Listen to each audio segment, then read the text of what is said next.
Thank you for that, Tone. Well, let's go in and discuss what's happening with institutions. Who wants to go first to talk about what you're seeing in the institutional space? Any takers? I mean, I can jump in. To be honest, I haven't seen much. All I've seen is talk about the institutions getting in, but as far as I'm concerned, no one really is. Because Bitcoin and crypto, it's totally unregulated market. And institutions have to follow regulations. So it's not exactly easy for them to get in. I honestly think it's all hype. You can tell the institutions aren't really in, but the low volume on the futures market. That's like the only legitimate product within the crypto space you can trade as an institution, and the volume there is tiny. So I honestly don't think they're getting in. They're probably researching it, they're looking at it, but I don't think they're in. Maybe some hedge funds have bought into Bitcoin, but then there's also custodian issues. I mean, even hedge funds have to follow regulations, and now they're responsible for their own storage of Bitcoin. Hopefully they only bought Bitcoin, but you know, securing your Bitcoin is almost like securing nuclear waste. You really need to know what you're doing, or it's gonna get hacked from you, internally or externally. I think it's more hype than actually getting in right now. I was gonna say 90% of Wall Street, they're middleman. 90% of everything that on Wall Street is being middleman, and I think they're trying to figure out how to be a middleman. That doesn't mean they're gonna buy into crypto. They'll replace Ethereum with a centralized platform that works a lot better. They're trying to figure out how to be middleman. So Nouriel? Well, I think I agree with 99% of what Tone was saying. You know, he believes in Bitcoin, but thinks that everything else from blockchain to cryptocurrencies are scams or a fraud. I would agree. Maybe Bitcoin is not a fraud, but is not scalable. So it's nice it's there, but doesn't have any future. We probably disagree on that. Even Sterling I can debate that, but not here. You know, but we can disagree on Bitcoin. You know, even Sterling said that, you know, there's tons of scam. Maybe half of this space is a scam.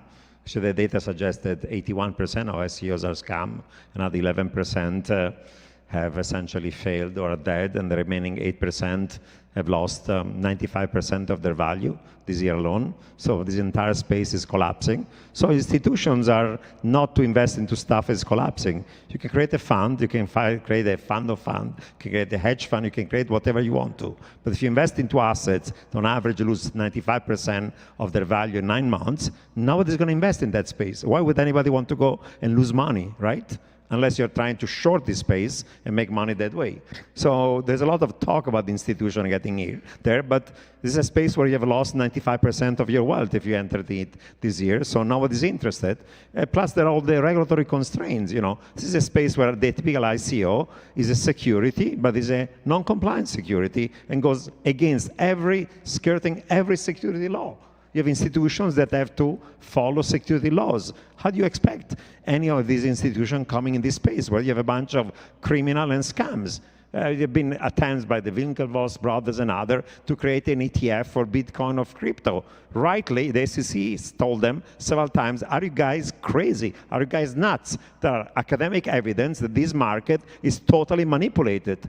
Do we want to create an ETF open to everybody where the price of these things are manipulated day in, day out? Hundreds, thousands of pump and dump schemes, spoofing, wash trading, front running. That's what the market is all about. How do you expect anybody who's an institutional investor who has to be compliant with all the rules and regulation, KYC, AML, is going to enter into this space? It's just nuts. It's just delusional. A bunch of people in this space were just trading shit coins day in, day out. We've lost all of this value, and no serious institution is going to seriously think about it. That's the reality. All right, so we have a different opinion. Just a slight. 99% of them are going to fail. I would say 99.99% of them are going to fail. Maybe a few years from now, there'll be only Bitcoin. There'll be just that's my view on things. That's my view on things that will be Bitcoin. I agree. Bitcoin is going to be there. It's going to worth close to zero, but it's going to be there. But there are inefficiencies. No, there are inefficiencies in the financial market, and there is lots of stuff is happening in financial institutions to change it. It's called fintech, right? But fintech has nothing to do with blockchain. Why do you need blockchain? Very simple. It's based on AI, it's based on big data, it's based on Internet of Things, it's revolutionizing payment system, insurance, credit allocation, capital markets, asset allocation. Has nothing to do with blockchain. You have today billions of people in China, in India, in Africa, in the US, billions of people doing billions of transactions every day using digital payment system. It's called Alipay, it's called WeChat Pay, it's called Venmo, it's called M-Pesa, it's called UPI system in India, it's called Square, it's called PayPal. Billions of transactions a day, billions of people. What has that to do with blockchain or crypto? Zero. Zero below zero, has nothing to do. And those are real firms with real projects, with making real money, who are really revolutionizing and democratizing the financial system. A poor farmer in Kenya can use M-Pesa on his own mobile phone. It has nothing to do with blockchain. It can borrow money, can lend money, can do transaction, can make a living out of it. Why does it have anything to do with blockchain? There's nothing to do with blockchain, the fintech revolution. It's all talk. It's all bullshit. Can I jump in on that to answer that? Yeah, you go ahead and I will say something. Yeah. about it. So look, I do agree that right now, Bitcoin and blockchain in general is not the best competition for the payment system. I'm not going to debate that part. Now, what Satoshi Nakamoto created with Bitcoin, the peer-to-peer digital cash, so Bitcoin's blockchain, I don't care about the rest of them. Bitcoin blockchain competes in three ways. For the first time in human history, you have an asset that is unconfiscatable. Now, the only way to have an unconfiscatable asset is to not have a physical form of that asset. Your real estate's confiscatable, your car is confiscatable, your gold bars are confiscatable, your money in the bank is confiscatable. Bitcoin is unconfiscatable if you properly hold it. That's one advantage. That's one advantage that Bitcoin has. The other advantage or disadvantage, depending on which economist you talk to, Bitcoin took the principle of gold. Bitcoin has a finite supply. It has a predictable inflation rate of new Bitcoins. So Bitcoin is also competing with the current monetary system on monetary policy because it's unchangeable because of the way the blockchain works. Now, the third thing that Bitcoin offers is unconfiscatable value transfer. This is the part that you say it's only for criminals. I don't like to blame anyone for the medium of exchange that they're using. So it's not competing on speed, even though it's not bad. It's not competing on the cost of a transaction. It's not competing on scale, though that functionality is coming. It's competing on the fact that your value transfer is censorship resistant. Nobody can stop that payment. Now, you can disagree why we need that, but these are the 3 points where Bitcoin actually competes well. As far as having 1 million transactions a second, that should be here in a couple of years. More privacy should be here in a couple of years. I would disagree on one point. It's not true that they cannot be confiscated. The G20 has already said, and Steve Mnuchin, Secretary of the Treasury of the Donald Trump administration, has said, we cannot allow Bitcoin and cryptocurrencies to become the next Swiss bank account where essentially money launderer, criminal, terrorist, tax evaders are using essentially something to evade the laws and regulation. And the trend is going to be that, I'm sorry to say, there is not going to be anonymity in Bitcoin or any other cryptocurrency. If you have any crypto asset, you have to declare it. I have to know that you have that money. If you make a capital gain, like me and you, we have to pay taxes on those capital gains. Means anonymity is gone. There's not going to be any government anywhere around the world, not even the US of Trump, is going to accept anonymity. I agree nonsense. that they want once that. it's not anonymous, can be taxed, can be confiscated, can be restricted, can be everything like any other asset. It's a delusion to believe that this asset is anonymous and cannot be confiscated. They don't want people smoking weed either, but they can't stop it, right? Like they want that, but there's nothing they can do about it. Something that's digital can be controlled better than something that is not. It's going to be controlled, regulated. You're going to be taxed on every penny of it. There is no freedom. You talk about the centralization. It's bullshit. You have massive centralization of miners. 75% of all mining is controlled by 3 or 4 miners. That's a concentration of risk. Miners in Russia, in Belarus, in China. So it's massive concentration. Can I correct that? There is concentration of exchanges All the decentralized exchanges do nothing. 99% of all transactions occur on centralized exchanges. The centralization of developers who control everything and change the law as they wish. Code is not law. They can change any time. And there's massive concentration of wealth.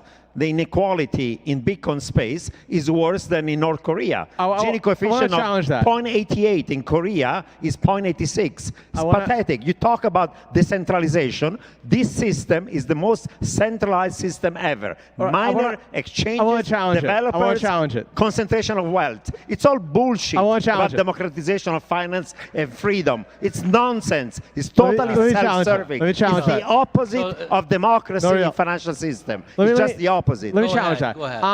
I mean, I might agree with you on exchanges. The exchanges are a little bit centralized. Miners, there's a misconception about miners. You're not a miner when you are running a mining pool. So a mining pool that controls, one pool controls 20% of all mining is not controlled by one person. It's a pool. You can come and go. It's kind of like saying JP Morgan, the accounts of people in JP Morgan Chase Bank control 20% of all Americans' wealth. No, it belongs to the people. They can choose to go to another bank. So the concentration of mining isn't as bad as you say. It's not great, but it's not as bad. Development, there is certainly decentralization in development. You can't even get a minor thing into Bitcoin, as we saw with a huge debate that even split it between Bcash and Bitcoin.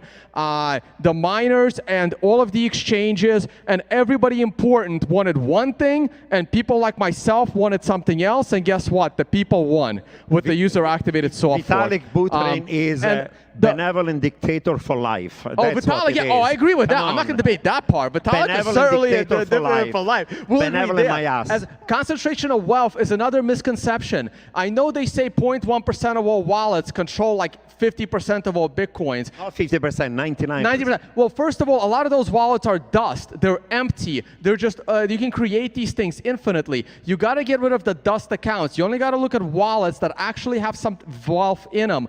Also, some of these statistics are so fraudulent. Again, they're using Coinbase wallet that is holding Bitcoin on behalf of like 100,000 people as one person owning the Bitcoin. That's also ridiculous. Also, because you can't print your own Bitcoin, there's no interest. No matter how much Bitcoin you have no advantage to earn more Bitcoin. So sooner or later, you're going to end up using it. So this is the best part. It doesn't matter if the guy is richer than you. If the fact that he has X amount of Bitcoin doesn't earn him more Bitcoin, which is why proof of stake is ridiculous. And I'll agree with you there as well. I want to listen. We're wrapping up. Sterling, last word. Yeah, I want to add a little tidbit to this idea of mining centralization. So really, in my mind, that problem is overstated anyway. And this is the reason why it's overstated. The big fear is that one of these mining pools could theoretically perform what we call a 51% attack and thereby be able to conduct double spins and thereby undermine the people who use the cryptocurrency. But most of these miners, even if there is a theoretical 50+% of control of the miners, they're not going to undermine themselves, because if they attack their own network essentially and try to steal a little bit of money, ultimately they undermine all of their own profits via mining, their own companies. So the incentives are aligned in such a powerful way that they're not going to undercut themselves unless they can overcome those incentives somehow and end up making more money. The network has to be very small for a 51% attack to really cause any damage, and then even if they did do it, it wouldn't necessarily destroy it. For instance, Zencash just recently had a 51% attack, and you need a crypto at a higher level, because if you're going to 51% attack a crypto, you need another crypto above it to move that money into. And this is why no one will ever attack 51% Bitcoin, because then the whole system dies. You have nothing on the upper level to move your money into. Right, 100%. There have been already hundreds of 51% attack against smaller cryptocurrencies. That's the reality of it. Yeah, it's hard to do a 51% attack on Bitcoin, but come on, the 51% are occurring every other day. Every other day. It's a heated discussion. Last words for me then, as we're up like 5 minutes ago. I think we'll agree to one thing, most likely. Crypto is not disappearing. How it's going to be dealt with? Well, we didn't get to that question yet, but hopefully SEC and FINRA will tell us here in the U.S. how to deal with it. Well, give everybody a big warm applause. Thank you, everybody. Thank you to our panelists. That was a lively debate.